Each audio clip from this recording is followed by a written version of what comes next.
Megan Hicks of I Run Far, and I'm on Réunion Island. I'm in the middle of the Indian Ocean.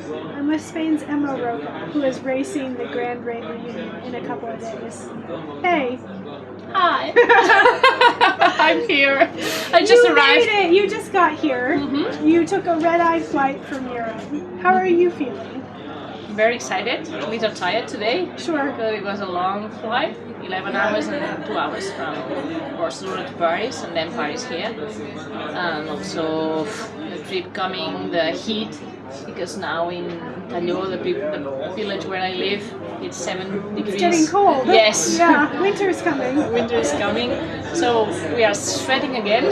Yeah, you're back to a lower latitude where summer is coming. There's heat and there's incredible humidity. Exactly. You got here this morning, you've been for a run on the course. How did the heat and humidity feel for you? I feel comfortable, but at the same time, I have to be really aware of, because I studied and we know that when the heat comes over 25 degrees, then everything changes.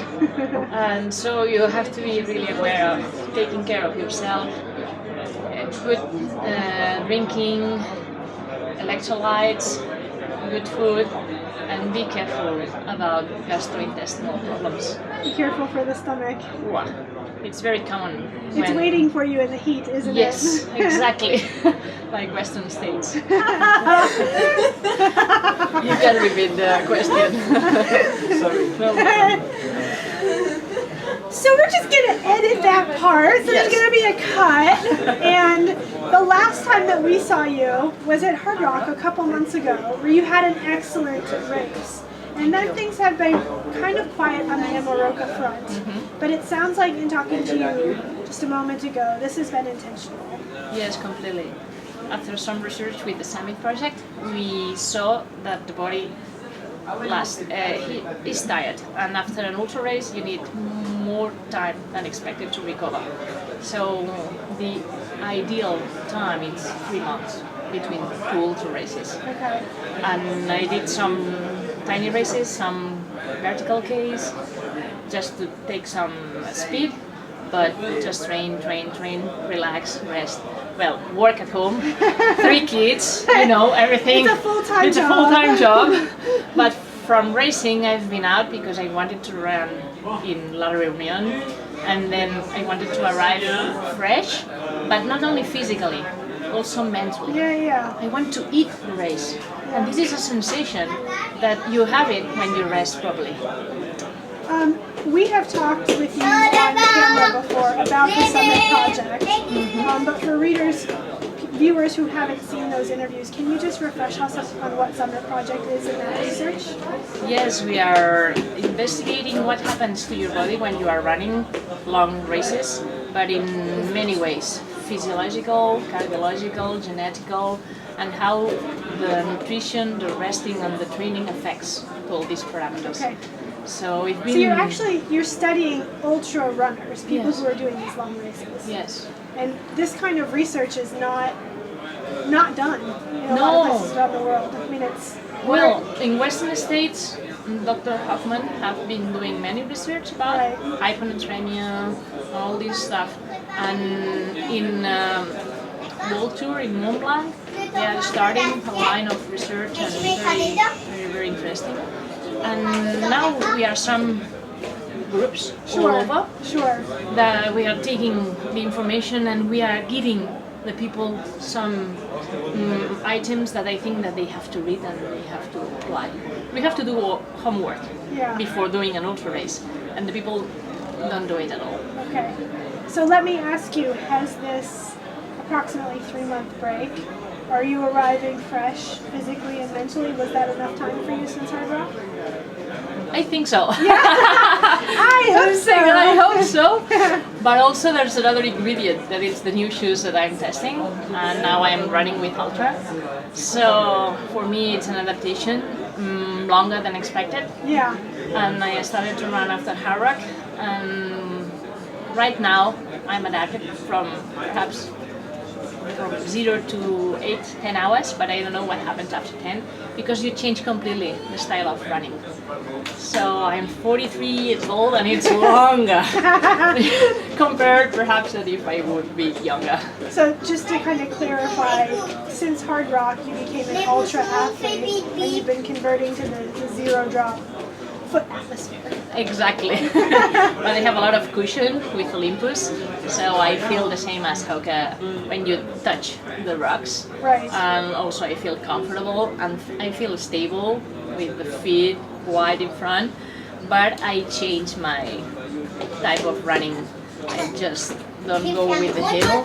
I go from the half of the feet to the front, and this it takes time. Got it. Well, you are known internationally for your technical prowess and for your ability to sort of sustain yourself the longer the race is and the more difficult the race is. But the Grand Raid Reunion Diagonale de Fous, it has a reputation for being just about the hardest out there. Why did you decide to pile Hard Rock and Grand Raid Reunion in the same year?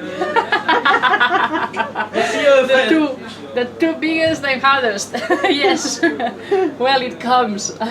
It's like I was in the lottery, so it's a chance to go in Hard Rock. Okay. I knew that I had the spot for Réunion, Okay. being third in Mont Blanc, so it was like, take it, because the train only passes once. Okay. And that's why. And I'm scared, but at the same time I know that I can do it good if I conserve, if I take care of myself. It's like an adventure race, you know, this ultra run.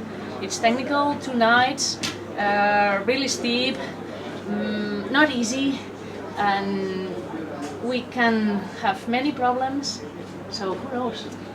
And this is a unique race in that you are forbidden to use poles. Yes. And you come sort of from the study of, we pound on our poles anytime it's really steep.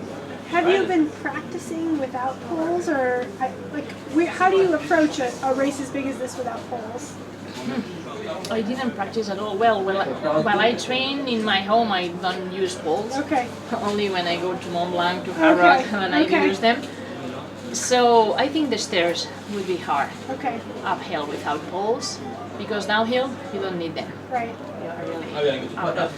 And the technical part from Thilaus to Maido. Who cares if you have poles or not? I think. Okay. Just make it. Just survive. Exactly. Okay. Exactly. And what else? What I think this race can be. Plus rien? Si? The Super. one. Pour Antoine et sa femme.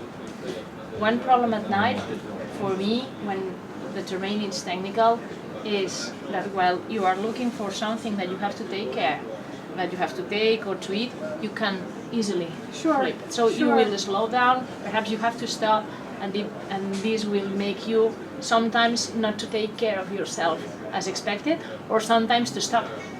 Stop, look, take, eat, drink.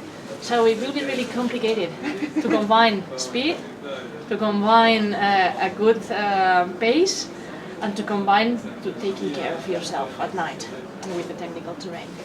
My last question for you. Réunion Island kind of has a reputation for its mystique and for people say, oh, it's crazy, or it's you just have to see it to understand it. I think in the both, yes. Yeah, what is how are you bringing where are you at mentally? What are you bringing to deal with that mystery? I think it will surprise us because from the coast you see the villages, the beaches, okay, they are beautiful, but not as much as we will see in the race. When you will go up and down and near the volcano and all the technical path, it will be mystical, it will be exciting. And why Réunion? Réunion for the people here, it's like the Tour of France for the French people there. So this for is their them, thing. it's the big one. And being here, also I am proud of being part of this little but huge community here. And you can have more than 30,000 people looking the race and taking you, like I say, putting you some wings Yeah. to run through. It's I have heard somebody say that up to 10% of the island's population will go out on the race course, be it the start, the finish, or somewhere along the way. Imagine. And even more are following, you know, from their radios and their TVs to see like the idea of 10% of a population following trail. Imagine how exciting and different and unique. Sure. It will be unique. That's why once alive, we have to do a reunion. Well, best of luck to you, Thank you. on the Diagonale of Fools. Diagonale de Fous. We are crazy. And you know, the ultra runners are crazy. We already are. We already are. Thanks, Emma. Thank you. Good luck. Bye bye.